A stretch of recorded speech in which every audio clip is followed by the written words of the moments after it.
Philadelphia, a city steeped in American history, was once again the backdrop for a pivotal moment in a presidential election. Senator Kamala Harris, the Democratic nominee for president, chose the cradle of liberty to introduce her running mate, Minnesota Governor Tim Walz. The atmosphere inside the packed arena was electric, as thousands of supporters, many waving American flags and sporting Harris-Walz campaign gear, erupted in thunderous applause when the senator took the stage. Harris, beaming with confidence, addressed the crowd with her trademark eloquence and charisma. She spoke of the challenges facing the nation, from the ongoing COVID-19 pandemic and its economic fallout to the urgent need to address racial injustice and climate change. Her words resonated with the diverse crowd, who cheered her on with chants of Kamala, Kamala. The excitement reached fever pitch when Harris, after outlining her vision for a more just and equitable America, finally introduced her running mate. "I am so proud to introduce to you a man who embodies the very best of our country, a leader who is not afraid to fight for working families, who believes in science and facts, and who will always put the needs of the people first. Governor Tim Walz." The crowd went wild, their cheers echoing through the arena as Walz, looking every bit the seasoned politician with his calm demeanor and confident stride, joined Harris on stage. The two embraced warmly, their smiles reflecting the shared optimism of a campaign that believes its message of unity and progress will resonate with voters in these challenging times. Tim Walz, the 41st governor of Minnesota, brings to the Democratic ticket a wealth of experience in both state and national politics. A former high school teacher and National Guardsman, Walz represented Minnesota's 1st congressional district for 6 terms before being elected governor in 2018. His background as an educator and his commitment to public service have been central to his political identity. Walz is known for his pragmatic approach to governing, often reaching across the aisle to find common ground with his Republican colleagues. This ability to work with both sides of the political spectrum is seen as a major asset, particularly in a time of intense partisan division. His supporters point to his record on issues such as healthcare, education, and economic development as proof of his ability to deliver results for working families. However, it is Walz's personal story that truly resonates with voters. A native of Nebraska, Walz grew up in a working-class family, the youngest of 7 children. He worked his way through college, attending Chadron State College, before earning his master's degree in education from Minnesota State University, Mankato. His humble beginnings and his commitment to education have made him a popular figure among blue-collar workers and educators alike. As governor, Walz has earned praise for his handling of the COVID-19 pandemic, implementing early mitigation measures that helped to slow the spread of the virus in Minnesota.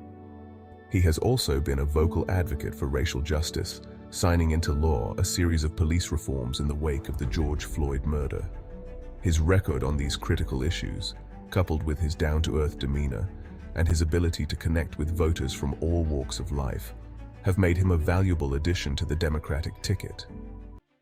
Senator Harris, in her address to the Philadelphia crowd, "Oh, it is good to be back in Pennsylvania."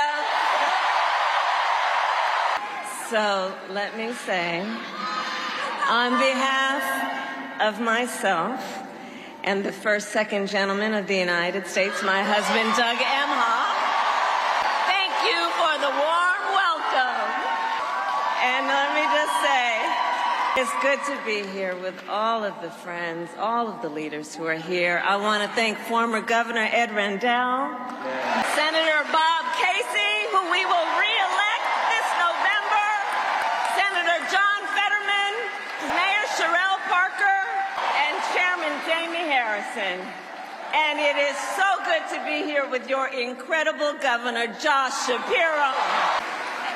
And I will say, Josh is a dear, dear friend and an extraordinary leader. He and I have been spending a lot of time together over the years. And I told Josh, look, I am so invested in our friendship in doing this together, because together with Josh Shapiro, we will win Pennsylvania.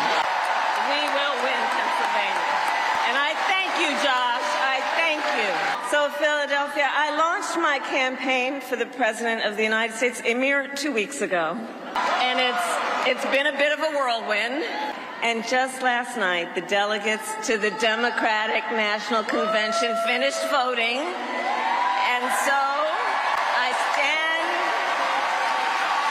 stand before you today to proudly announce I am now officially the Democratic nominee for President of the United States.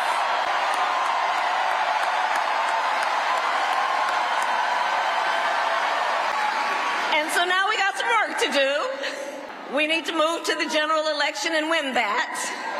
And to all the friends, listen, we also need to level set. We are the underdogs in this race. But we have the momentum, and I know exactly what we are up against. Now, many of you know, before I was elected vice president or elected a United States senator, I was an elected attorney general, and before that, elected district attorney. And before that, I was a courtroom prosecutor. So in those roles, I took on perpetrators of all kinds. Predators who abused women. Fraudsters who scammed consumers. Cheaters who broke the rules for their own gain. So hear me when I say, I know Donald Trump's type. So, but let me just say, hold on. This campaign, our campaign, is not just a fight against Donald Trump. Our campaign, this campaign, is a fight for the future. It's a fight for the future. In Pennsylvania, we fight for a future with affordable housing, affordable health care, affordable child care, paid leave. We fight for a future where we build a broad-based economy, where every American has the opportunity to own a home, to start a business, and to build wealth.